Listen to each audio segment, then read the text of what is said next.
Horses don't speak, they have a silent language called equus, and it's a language based on gestures, on expressions and your positioning.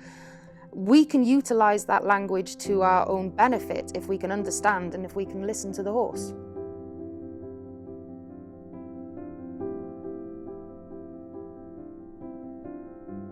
My name's Joanna Lowes. I'm a horse trainer based in West Wales. I own and run an equestrian centre called Coitier Bach, where I take in horses for training using non-violent and non-forceful methods. I started going for riding lessons when I was about 5 or 6 years old and just got bitten by the bug. I absolutely loved it. I would always be watching if some of the other horses were a bit naughty or if any of them bucked their riders off. I'd always be the first one to put my hand up and say, I want to ride that horse. And then I'd always be really disappointed if I got on and they didn't try and buck me off. Now in later years I realise that's not such a bad thing. So many different people advised me not to work with horses, so I did try a few different careers before I fully went down the route of working as a full-time horse trainer. But everywhere I went, everything kept coming back to horses. But then when I came back to the UK after spending some time out in South Africa, I decided I really wanted to pursue working with horses. And so I started learning, reading books, researching on the internet, watching YouTube videos, researching various different trainers. And one trainer that always stuck out to me was Monty Roberts. So I read his books, I looked into what he did some more, I went on some courses with Kelly Marks, and then I found out that he was touring the UK.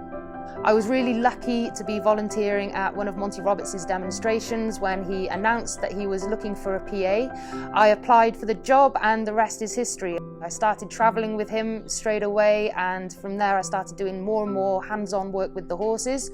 I became a certified instructor in his methods and I also became his tour rider. So he'd be doing join-ups and working with horses in front of public demonstrations. Often horses would come along, they'd never seen a saddle or a rider before. He would do a join-up with them, introduce them to some tack, some long lining, and then I'd be the first rider that would be legged up into the saddle. So essentially it was my job to sit there and stay quiet.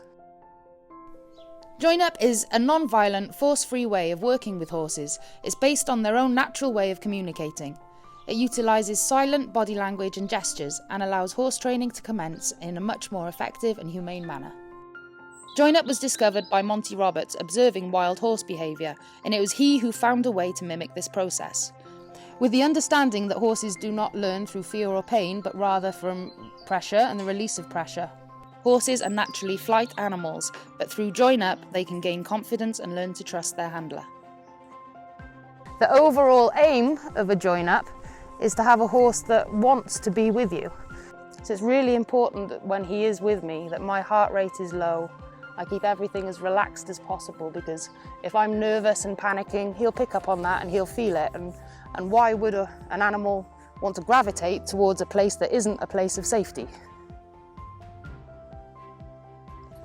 Horses are always telling us something, even when we don't think they are. It's up to us to listen. That inside ear is flickering on and off me. That shows me where his attention is. His outside ear is listening to the rest of the world. One of the other gestures that I'd be looking for is some head and neck lowering and some relaxation. And another signal from the horse that I'd like to see is some licking and chewing. Through the years, I started to realise that I really loved what I was doing. I found that I made a good connection with some of the horses. I guess when I was growing up and learning about various horse training methods, there was something that didn't always seem quite right. Like, we expected this animal that's full of grace and spirit to become a servant, that we somehow have to be dominant over them and force them to submit to our will. Traditional methods of breaking a horse were just that, they'd look into breaking a horse's spirit. Often involve force and pain, tie downs, various gadgets, just different ways of making a horse submit to our will. It was only when I discovered Monty that that's absolutely not the case, and there really is a better way of training them. The methods that I've learnt from Monty involve much more trust and communication, looking at the horse's behaviour from their point of view instead of expecting them to conform to our world, and involves the horse being allowed to make their own decisions.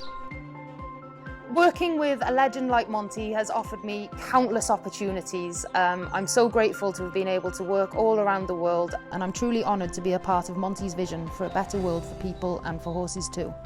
I know without doubt that we do not need violence or force to train horses. I'm also certain that horses have the power to change lives. Watching my work with horses and humans have a positive effect has always been my personal reward. And now I've got my own dream of having my own facility in my own yard where I can carry on my business. Coetebach Equestrian is where the magic happens. If you told me 10 years ago that I would have had a show jumping sheep called Roger, I would have laughed in your face.